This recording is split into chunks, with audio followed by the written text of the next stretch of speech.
오늘 하나님께서 우리에게 주시는 생명의 말씀은 열왕기하 20장 1절에서 6절까지 말씀을 우리 다 같이 합독하겠습니다. 오늘 말씀은 히스기야 왕이 병이 들었고요.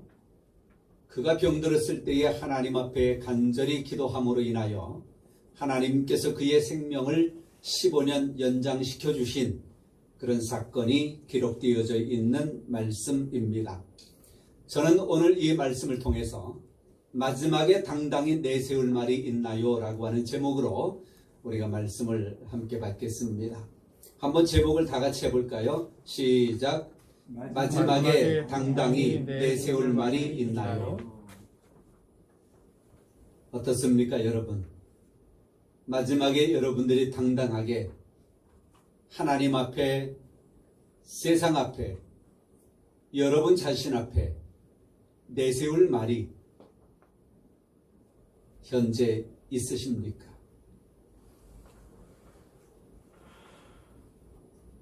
우리의 생명은 하늘에 달렸다라고 하는 말을 많이 하잖아요. 하나님께서 오늘 우리를 부르신다면 오늘 나는 하나님 앞에서 당당히 하나님께서 내게 주신 생명의 수한 몇 년 동안 살아오면서 하나님 앞에 이렇게 살아왔습니다. 당당히 이야기할 것이 있느냐 말이지요. 2절 말씀에 그렇게 말합니다. 히스기야가 낯을 벽으로 향하고 여호와께 기도하여 이르되 3절 다 같이 다시 한번 읽어보겠습니다. 3절 여호와여 구하오니 내가 진실과 전심으로 주 앞에 행하며 주께서 보시기에 선하게 행한 것을 기억하옵소서 하고 히스기야가 심히 통곡하더라. 이제 죽게 되었습니다. 병이 들었습니다. 그 인간 히스기야에게는 소망이 없습니다. 그는 마지막에 해야 될 것이 하나 있습니다. 그것은 하나님 앞에 통곡하며 기도하는 것이었지요. 그런데 그냥 막 기도하는 것이 아니라 그는 하나님 앞에 마지막에 당당히 내세울 것이 있습니다. 하나님, 내가 이렇게 살아왔는데 그 내 삶을 보시고 나를 좀 살려주십시오라고 하는 것이지요. 생명을 놓고 생명 앞에서 그가 하나님 앞에 할 수 있는 말이라고 하는 것은 3절입니다. 여호와여 구하오니 내가 진실과 전심으로 주 앞에 행하며 주께서 보시기에 선하게 행했습니다. 보십시오.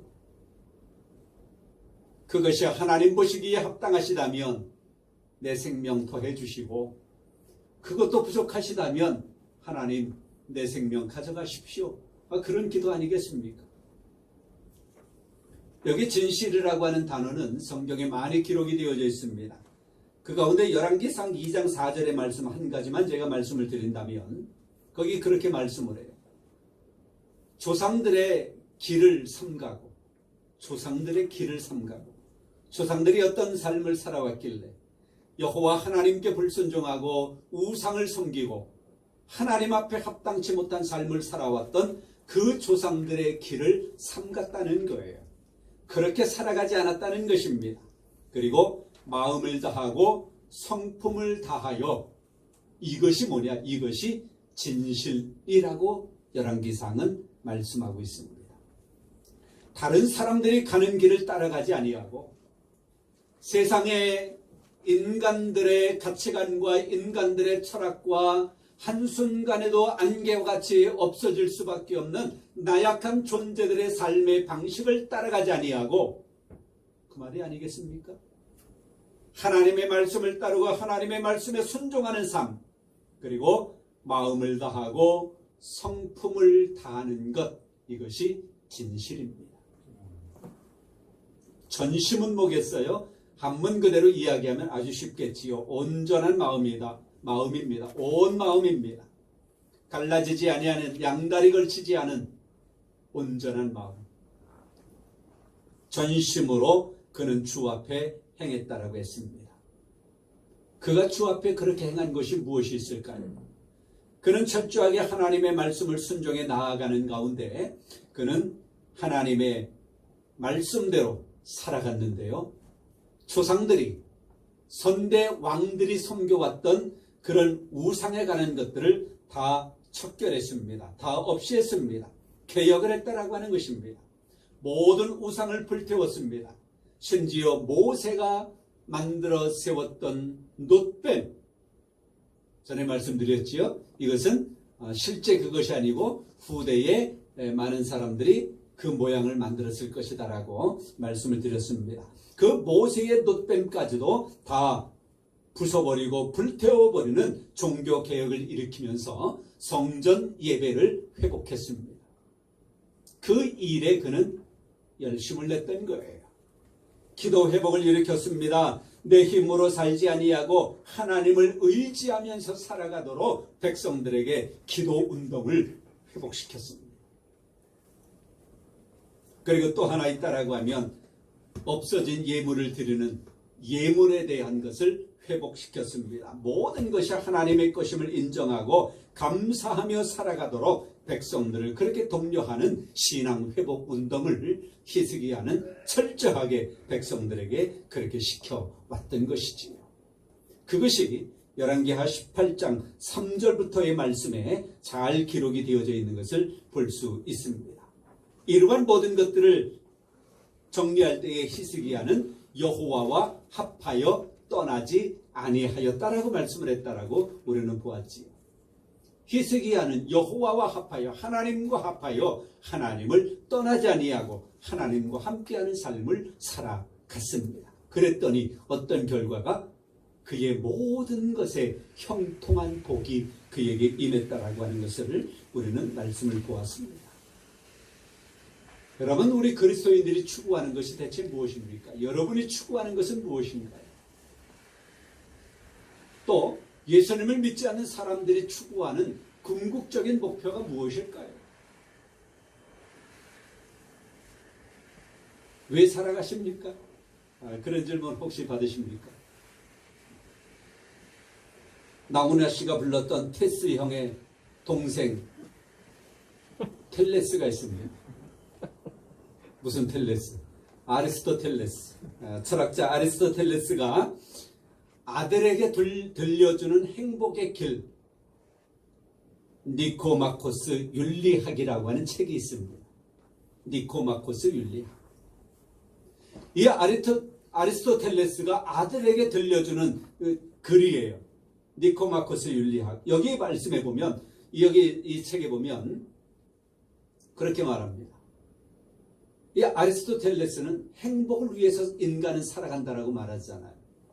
행복을 위해서 살아간대요. 그렇다면 그 행복이 무엇인가?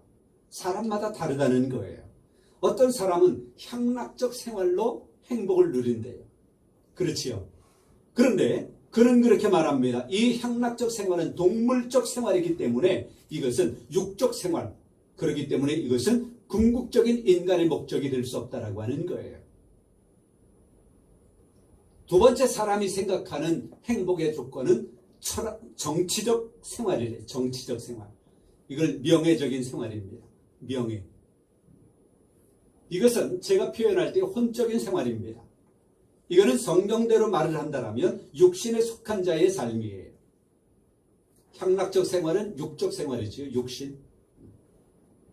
그 다음에 세 번째, 사람이 행복의 조건으로 여기는 것이 있대요. 그것이 관조적 생활이라고 말합니다. 좀 어려운 표현이긴 합니다만 그 책에 나온 대로 그대로요. 관조적 생활. 이것은 명상과 같은 것인데 이것은 신과의 그런 활동, 그것이라고 하는 겁니다. 신과의 활동에서 빚어지는 만족도, 신과의 활동에서 연합함으로 말미암아 얻게 되어지는 그런 궁극적인 목적, 관조적 생활, 이것이 또 인간들에게 행복의 조건으로 주어진대요. 그러면서 아리스토텔레스는 말합니다. 향락적 생활도 정치적 생활도 인간의 궁극적인 목적이 될 수는 없다.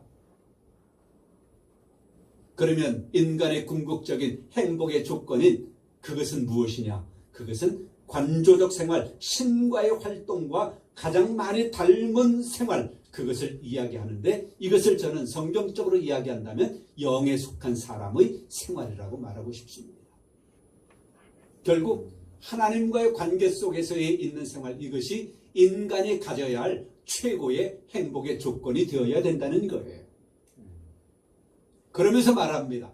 이 행복, 그건 뭐냐? 결국은 그 행복, 이것은 최고 선이다. 선.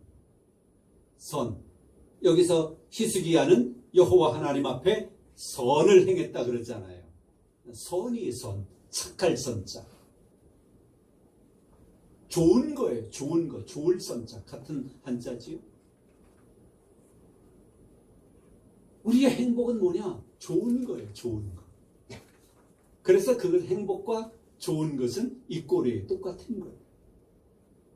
생각해 보세요. 그렇지요. 좋은 게 행복입니다. 그래서 이 아리스토텔레스는 그렇게 말하는 거예요. 이 최고의 선, 이것이 바로 인간이 누려야 할 궁극적인 목표이며 그것이 결국은 행복이다. 최고의 선. 우리는 하나님 앞에도 선을 행해야 되고 이 국가 앞에서도 우리는 선을 행해야 되고요. 이웃에게서도 우리는 선을 행해야 되고 내 자신에게도 우리는 선을 행해야 돼요. 잘해야 돼요. 좋은 일들을 해야 돼요. 좋은 사람이 돼야 돼요. 착한 사람이 되어야 됩니다. 그래서 니코마코스 윤리학은 우리가 하는 모든 행동과 선택은 어떤 좋은 것을 목표로 한다라고 하는 구절로 시작하는 겁니다. 다시 한번, 우리가 하는 모든 행동과 선택은 어떤 좋은 것을 목표로 한다. 그 좋은 것이 결국 행복입니다. 그런데요, 놀라운 사실이 있어요. 하나님께서 천지를 창조해 놓으시고 마지막에 인간을 창조해 놓고 인간을 딱 보니까 너무나 보기 좋으신 거예요. 그래서 뭐라 그러셨어요? 보시기에 심히 좋았더라. 보시기에 심히 좋았더라. 하나님이 보실 때에 하나님이 보시기에 너무너무나도 좋은 거예요. 이것이 저는 시에서 그렇게 표현했지요. 하나님의 최초의 감정 표현. 성경에 기록된 하나님의 최초의 감정 표현이 심히 좋은 거예요. 심히 좋을 때 여러분들 어떻게 하시겠습니까? 막 껄껄대고 웃으시겠어요? 하여튼 막 땅을 치면서 와, 어떤 표현도 좋습니다. 보기에 심히 좋은 것. 하나님이 이때 행복해 하신 거예요.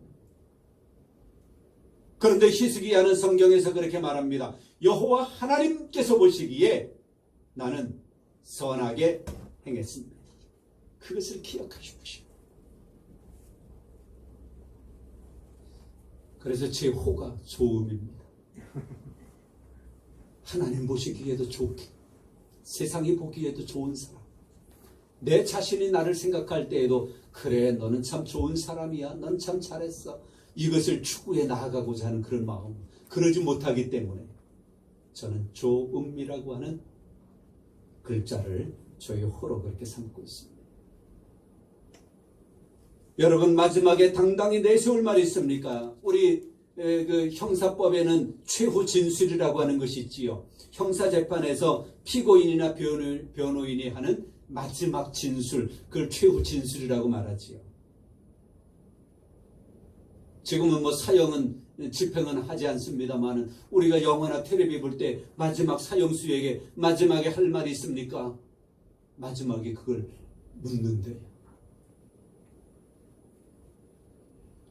이 한마디로 어쩌면 결과가 달라질 수도 있습니다. 물론 최후 진술은 거의 결과가 난 상태에서 요구하는 그런 진술이지만 그래도 우리는 당당하게 마지막에 내세울 그 말, 여러분이 하나님 앞에서 여러분의 삶을, 여러분의 신앙을 한마디로 진술할 수 있다면 어떤 말이면 좋겠습니까? 한 문장씩 만들어 보시면 좋겠어요. 저도 이 설교를 준비하면서 나름대로 그래, 나도 하나님 앞에 가서 마지막 심판대 앞에 가서 하나님 앞에 내가 심판받을 때 난 무슨 말을 할까? 또는 그런 생각을 했습니다. 내가 세상 떠나 혹시라도 내 후손들이 내 비석이라도 하나하나 만들어준다면 거기에다 뭐라고 쓸까? 또 내가 후손들에게, 내 자녀들에게 아빠가 죽으면, 내가 죽으면 내 비문에 이렇게 써다오라고 부탁을 한다면 어떤 부탁을 할까?